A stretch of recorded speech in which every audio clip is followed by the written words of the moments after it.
morning all, and welcome once again to our little flying field. Well, it's not a flying field, it's a farmer's field actually. We've got a little tiny little zephyr, not a breeze, it's a zephyr. Beautiful day here again, and strange enough I did see some jets flying over, which is the first time in ages. You can probably just see some contrails just up there crisscrossing each other. Okay, it's an absolutely beautiful day for flying, just in time because I've received another nice little box from TomTop, and this time it's the Toysky S162. It's very much in the 2/3 scale of the DJI Mavic brushed drone clone that we're seeing so much of now. I've gone for the free battery version, and just a quick look in the box tells us that we've got a very good manual here. One thing I did notice is that we only have a QR code for the Android system. They call it the Andrew system. But there doesn't appear to be a QR code for iOS.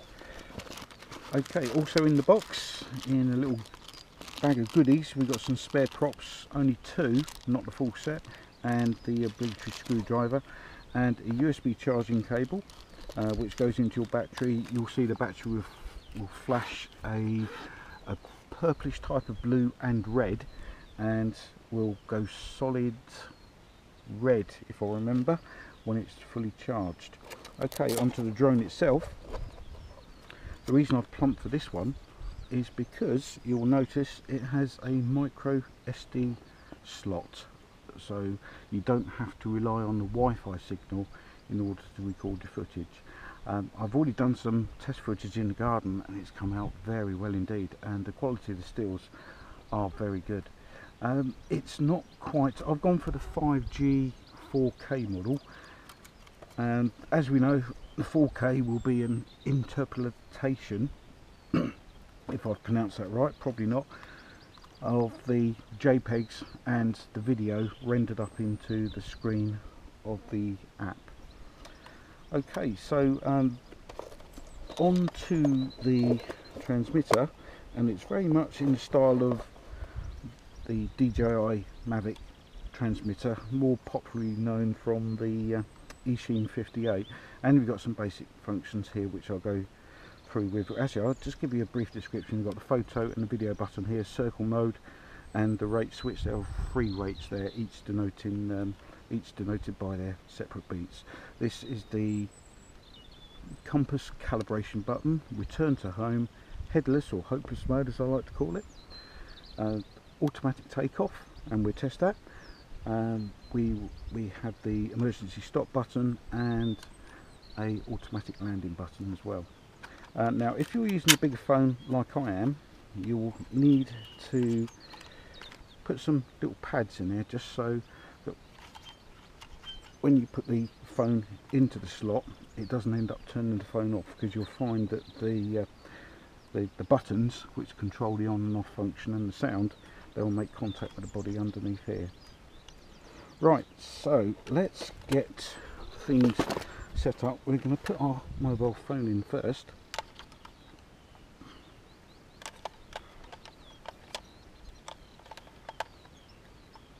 And as I said, just rest it on these pads here, and we will fold out the drone. You need to do that by folding out the front arms first, then the lower arms. The battery is a 7.4 volt 2-cell 1200 milliamp battery rated at 25C. Okay, so that will slot in here. We're now I'll just go and put the phone on the pad, and we will get it ready for flight, and I'll take you through the calibration process. Okay, so we're going to start by putting the drone on a flat surface, and we'll press the drone on first by using this button, and hopefully there you can see some blue lights. There will also be some flashing blue lights there, and that they're going to stay like that until we calibrate the drone. It's also finding its GPS position. Next we're going to turn on the drone, and we're going to go up and down to bind with the throttle stick.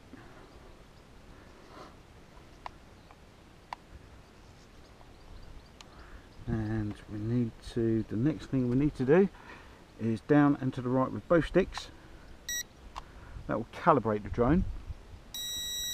Okay, now that beep denotes that it's found enough GPS signals, so we now need to calibrate the GPS, and we do that by, ideally I wouldn't be wearing any jewellery, I've forgotten to do that today, but so we'll turn the drone around to the right 3 times, we'll hear a beep hopefully, then we'll turn the drone up and turn it round to the right, and we'll wait for another beep.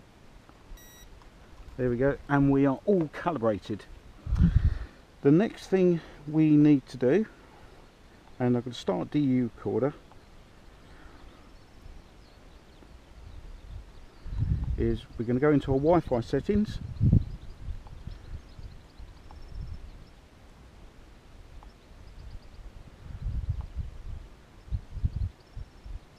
And hopefully that is going to pick that up very shortly. Here we go, Wi-Fi, 4K, GPS, and it will give a random set of numbers after that.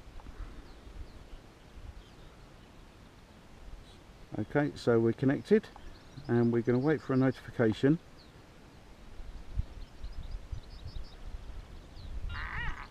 There we go, there's our notification. Right, we now need to look for the JY Drone app, which is available from Google Play. Unfortunately, it's not available from iOS that I can see. Okay, so we press start there.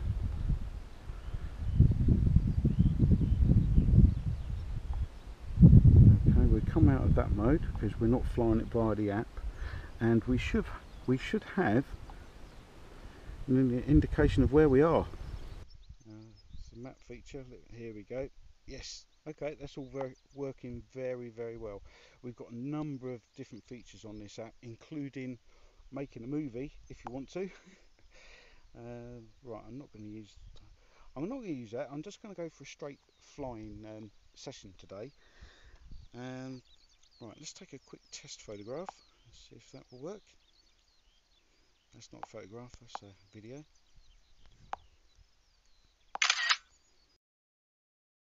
Let's get the video rolling, which I think pictures will save onto the app and the memory card. The videos will only save onto the memory card, I presume, because of their size. Let's see if we can start the video by using this button, and that video icon's gone green and there's a countdown button now on there. Okay, so let's start the drone, and we'll press the takeoff button. Let's raise it up just a little. There's a little bit of wind coming over. It's gone up to about 5 miles an hour, but that's holding its position very well, I think.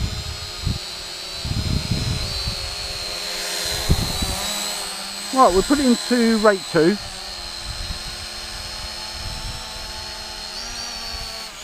And we'll go for a flight, and we'll do a return to home test as well. Now I should be seeing some stats on here.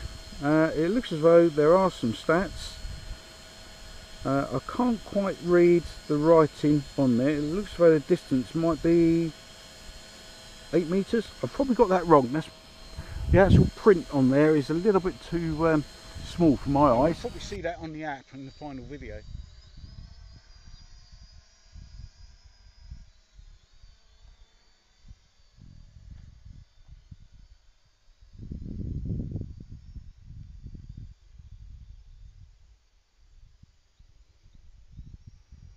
Okay, we're going to raise height, and let's see if we can take a photograph with the video still running. No, you obviously need to stop the... Oh, there you go, that's quite delayed, that was. Okay, let's press the return to home button.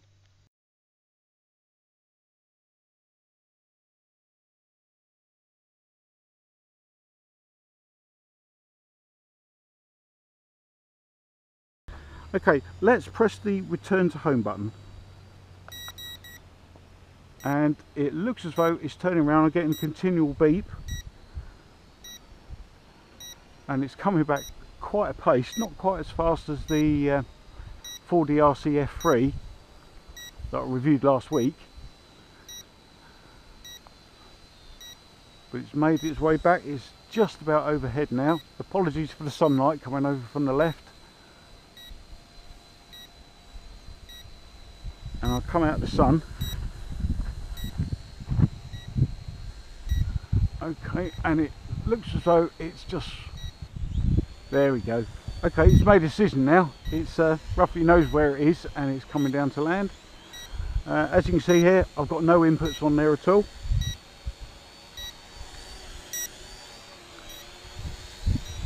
It looks as though it's going to land in the crop, so I'll come out of that.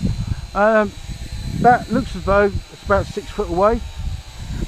Not too bad, nowhere near as good as the F3 drone, but we'll try it again, shall we? This time put it into rate 3.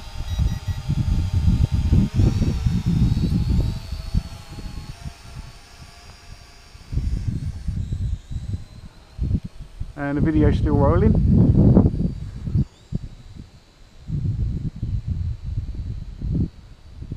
And it looks as though, on the phone at least, I'm getting a very good Wi-Fi signal. There's a bit of a dropout. Okay, let's raise the height again.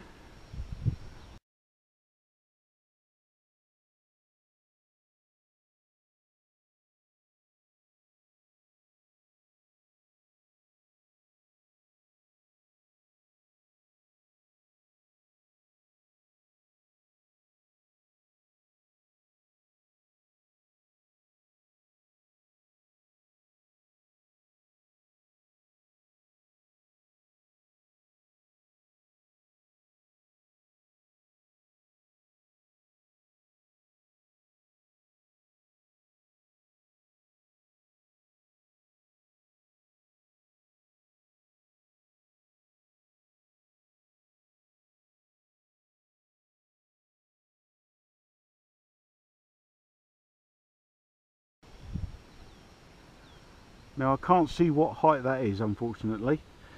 As I said before, it's just the writing on the app is minuscule.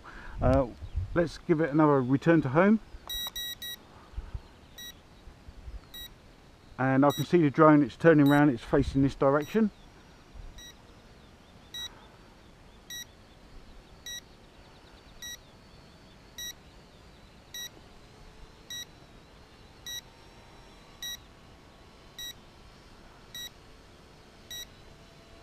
And it's slowing down as it approaches where it thinks it lives. Let's try and come out of the sun for you.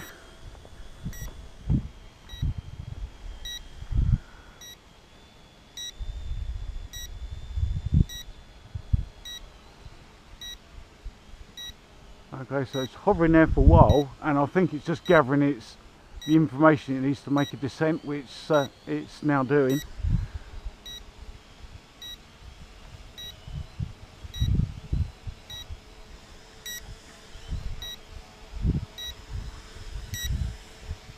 Well, so far another competent lower end of the market brush drone, and it looks as though this one's going to be slightly closer.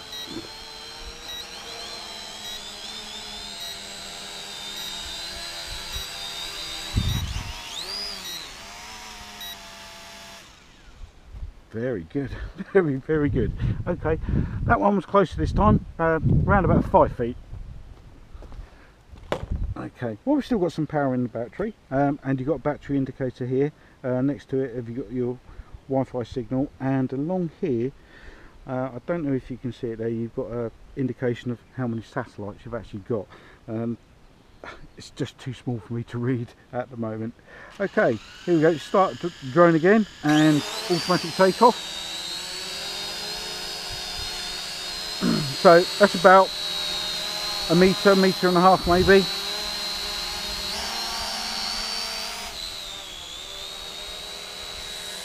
And it does hold its position very well, doesn't it?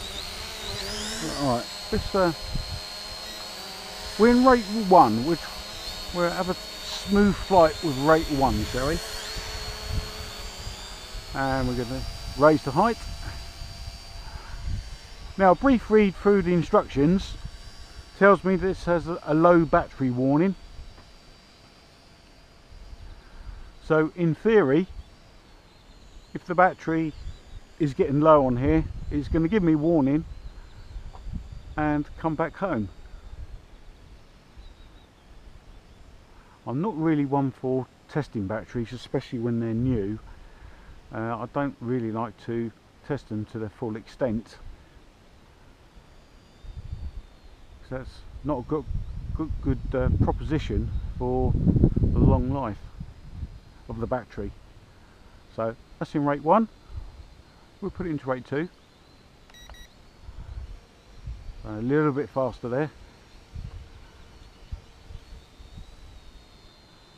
And we'll make a turn to the right.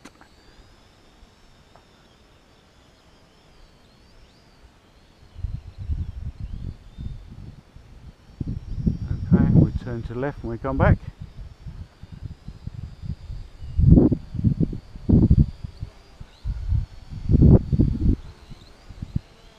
Okie, right, let's that was quite an abrupt end, wasn't it? That's the trouble with these single axis cameras, that you will show the it will show the abrupt turns. Okay, let's see if we can take another photograph. Nice bit of scenery over there. That's a bit close to that time, wasn't it? So I suppose the signal didn't have so far to travel.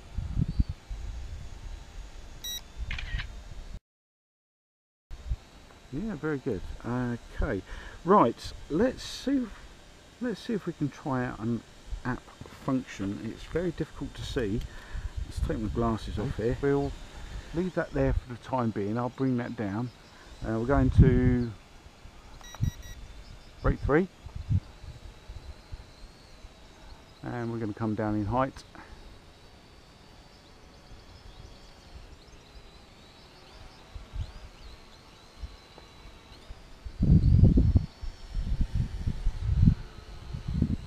Unfortunately, the sun is so bright. You can see what a crystal blue sky we've got.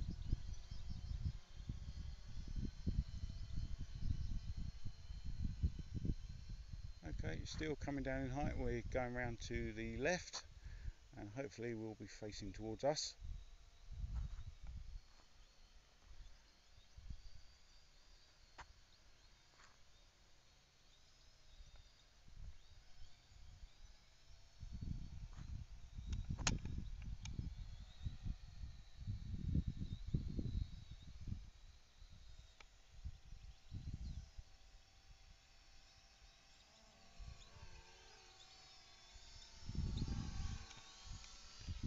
Now, did you notice that it's very sensitive on the control, so you need to be quite gentle. So if you are doing a bank turn, you do need to be quite, and I'll just show you, quite gentle, especially in rate 3.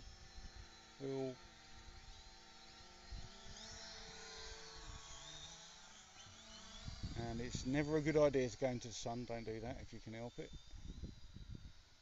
So there's a turn with a bank, and you will need to be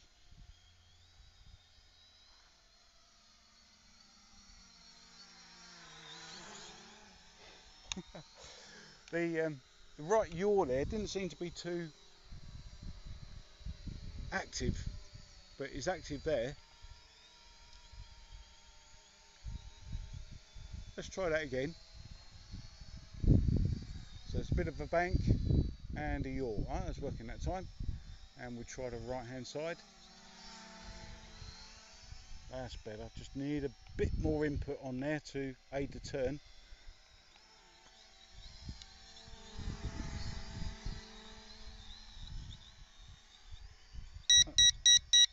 Right, okay. We have a low battery warning. I don't know if you can see that. So that's kicked in, and that's going to make a return to home. So it's automatically rising to, that's about 25-30 meters, I would say.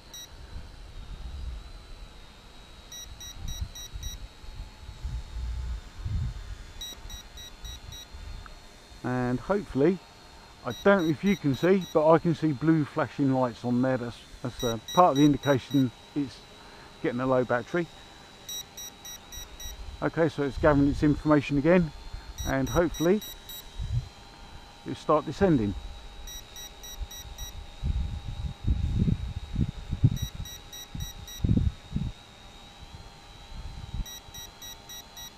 Come on in. Otherwise it'll drop out of the sky.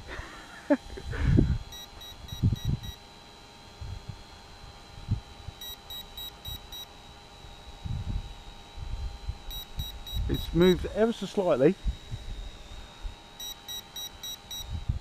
Let's help it down. What I'm doing here, I'm just lowering the throttle stick. I'm not moving any other control at the moment.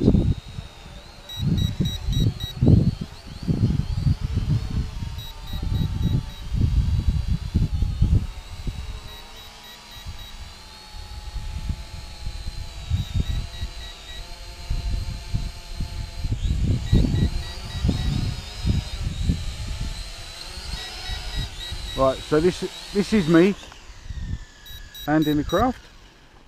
Okay, so that's now all done and dusted. Right, if we've got DU recorder, we can stop that, and we can, let's have a look. Of course, when we need it, I can't find DU recorder. There we go. Okay, we're going to stop that there.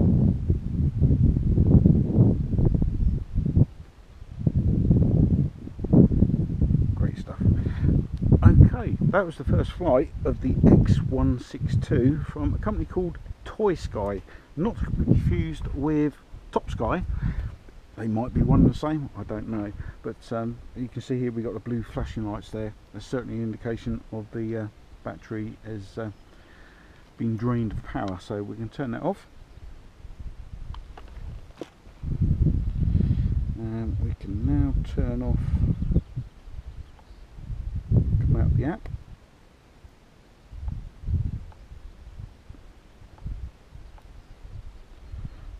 Okay, so there we go. That's the first flight of the S162. I've got the 3 battery version, and I would advise you, if you're buying any drone from China at the moment, because of the LiPo restrictions, or the restrictions on shipping LiPos, if you get an option to buy 1, 2 or 3 batteries, always go for the most you can, because trying to buy LiPos separately at the moment is nigh on impossible. So hopefully I'm going to stick another battery in this and we can test out some of the app features. I think likewise with the F3, I think most of the app features only work when you're flying with the app, which is something I won't be doing. But there we go. I hope you enjoyed this little review. It's a very good looking drone. Once again, 2/3 size of the Mavic, and virtually the same size as the F3 drone. So until the next video, keep safe everyone, be good, and bye for now.